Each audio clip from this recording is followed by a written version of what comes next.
Introducing Project Primrose, a digital dress that brings fabric to life. Unlike traditional clothing, which is static, Primrose allows me to refresh my look in a moment. Wow.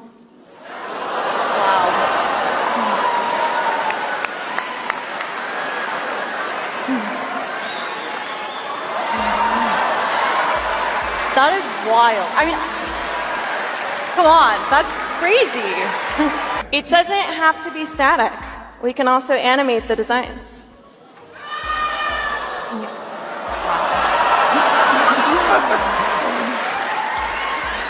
That's insane. It does have embedded sensors inside of it. I don't always have to press the button, and I would love to show you how that works. So right now in this mode, you can see nothing's really happening, but as I kind of turn and move, the dress will respond. The dress should respond. Respond. Let's try it. One more time. Hang on. There we go. Here we go. All right. There it goes. Live demos, everybody.